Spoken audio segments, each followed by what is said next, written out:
عزیز برادر، ببین در جامعه سنتی امروزه، در جامعه سنتی امروزه که ما داریم، فضای همجنسگرا تنگ است و ایرا جامعه نمیپذیرد. جامعه تاجیکستان یک جامعه سنتی است و وابسته به این جامعه سنتی باید حکومت را چکار کرد ساخت. هر یک منطقه نیاز به فرهنگ اصلی خود دارد. ما باید از فرهنگ خود استفاده کنیم و در فرهنگ ما دو جنسی موجود است و ما باید دو جنس چکار بکنیم، احترام قائل باشیم و همون طوری که پروردگار گفته است و با اون راه بریم. و اگر در مابین ما اشخاص پیدا می شود و باید همون طریقی که قانونگذاری آن منطقه موجود است، یعنی که دولت رو مردم انتخاب کردن و اگر ما نظر کنیم 50% مردم برآمد یک قانون را قبول کرد که دیگرها باید طبق اساس همون قانون بروند، پس اونی که اکثریت نیست و قانون اکثریت رو باید قبول بکنند. یعنی ما نباید که اینا بگذاریم. البته تبعیض نباید وجود داشته باشد، ولی اکثریت همیشه سخنگوی اونی است که حاکم. امروز چرا ما به اینجا اومدیم داده شدیم که وطن ما به اینجا اومد رسید؟ چون اکثریت امروز دولت را اداره نمی‌کند، بلکه چهار شخصیت می‌کند. اگر اینجا ارائه اکثریت باشد، رأی اکثریت باشد، در اون صورت چنین واقعه‌ها به میان نمی‌آید. فرقی نمی‌کند نظام چی باشد، دینی است، دموکراسی است، کمونیسم. مهم این که عدل در او وجود داشته باشد، بر اساس منفعت مردم همون منطقه گرفته شود. جامعه ما امروز منفعتش چی است؟ بر اساس کدام منفعت میتواند زندگی کند؟ مثال عادی میگیریم. امروز در تاجیکستان روز یکشنبه روز تعطیلی است. مردم روز جمعه تقریبا همه مسجد میروند. روز جمعه طبیعتا هیچ کار نمیکنه. پس منفعت مردم ما چرا طلب میکند که روز جمعه باید تعطیلی باشد و یکشنبه روز کاری؟ بله. منفعت مردم را در نظر باید گرفت. تو اینه که ما باید در کار مردم دخل خلل نرسانیم در با کارهای حکومتی ما. امروز فرزندای یک تعداد انسان ها از مکتب میگریزن، از دانشگاه میگریزن تا بروند نماز جمعه شون بخوانند. خیلی ضرر میرساند به جامعه، چون منفعت جامعه ما دیگر چیز است. باید این چیزها را در نظر گرفت و وابسته به اساسهای منفعت جامعه حکومت را ساخت. اینه که نه امروز اصل چی است؟ میلاد است، ما با کلندر میلادی میریم، باید جمعه.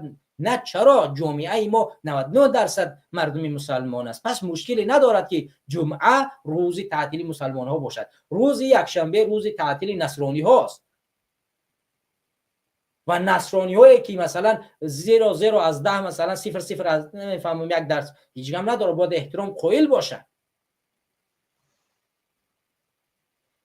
در همین حالت در بعضی چیزها باید ما ببینیم اساسی منفعت مردم که جامعه ما به قدم راه می رود و بر اساس راه جامعه برنامه رو پیشنهاد کنیم. بله، خود درست گفتی که تو میتونی حمایت کنی، برنامه تا پیشنهاد کنی، ولی برنامه پیشنهاد کرده خودت که مثال بگیرم در جامعه ما امروز گفته که من روز جمعه را مثلا مثال بگیرم، روز یکشنبه را من روز استراحتی تعیین میکنم، مثلا همجنسگرا را اجازت میتیم کار فعالیت کنن، زندگی کنن، مثلا میتونن یا دیگر ازدواج کنن. اگر چیز اجازت دادی فکر کنی مردم تاجیک را انتخاب میکنند؟ البته که انتخاب میکنند.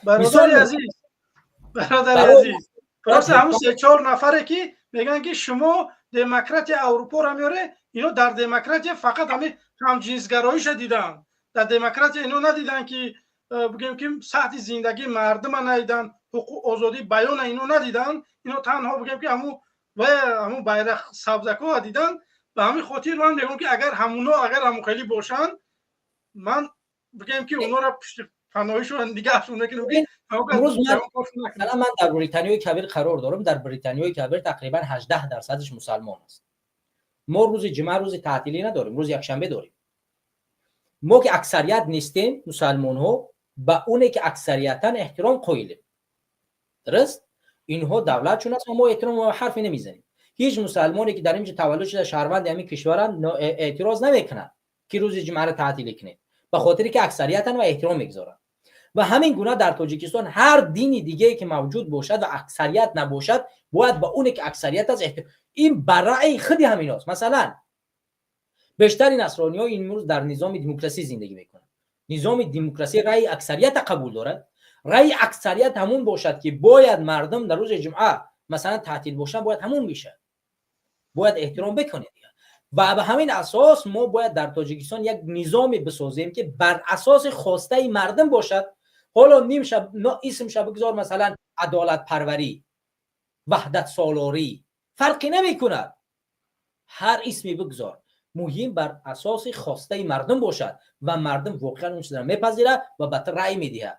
و اگر اسم شب مثلا او را اومدی بر اساس رأی مردم نخواستی، هزارها وعده بدی مثل رحمانوف و این مثلی حکومت رحمانوف این باره میسازی، یا اینی که مجبور میسازی نصرانی ها را که طبق اساس مردم مسلمان زندگی کنن، یا مسلمانی ها را مجبور میکنی طبق اساس این زردشتی ها زندگی کنن، یا زردشتی ها را مجبور میکنی مثل اساس همجنسگرایی زندگی کنن. یعنی این گونه کار میکنی. برای همین اساس این است که مردم ما و احزاب‌های سیاسی و فعالان جامعه مدنی باید تمام خواست‌های جامعه ما را بیاموزند، هر منطقه را خاصیت‌هاشون را بیاموزند، فعلا رفتارهاشون را بیاموزند، دین و فرهنگ و تمام چیزاشون را بیاموزند و بر اساس این بعد کار میکنیم. ما در تاجیکستان یک حکومت میسازیم. وقتی که زمان شوروی، پیش از شوروی، وقتی که اومدن حمله کردن طرف آسیای مرکزی، ملت‌ها را آموختن کدام ملت بر کدام اساس اداره کرده میشه، چگونه ما میتوانیم این ملت ها را اداره کنیم. و در اساس ملت تاجیک یک چیز نوشتن، گفتن ملت تاجیک هر گونه ادارهش میکنی اجازت میده مگر اینه که به زنش دست درازی نکنی. به زنش دست درازی کردی و تو اجازه حاکمیت نمیدی. و اومدن بر اساس همو با ما حاکمیت کردن. اول اومدن آموختن نازکیای ما را، پس ما باید نازکی‌های ملت ما را بیاموزیم و بر اساس نازکی‌های ملت ما حکومت را چکار کنیم، تشکیل بکنیم. وگرنه ما به خواسته مردم گوش ندهیم، بر اساس نازکی‌های مردم کار ندهیم، مثل حکومت رحمان باید بکنیم، بیایم با قوه یک حکومت غربی مثل که فرانت خلقی با قوه با سردار امامعلی رحمان و با قوه فدراسیون روسیه اومد زد، همه را کش، حکومت گرفت و حاضر اداره میکنه. باید این میگونه باشه. اگر ما میخواهیم که مثلا نظامی را که یک حزب میخواه همون باشه، پس این گونه باید باشه. وگرنه اون طوری که من گفتم باید اون طور باشه. باید ملت بر اساس خاص آن دولت و حکومت ساخته شود و اون گونه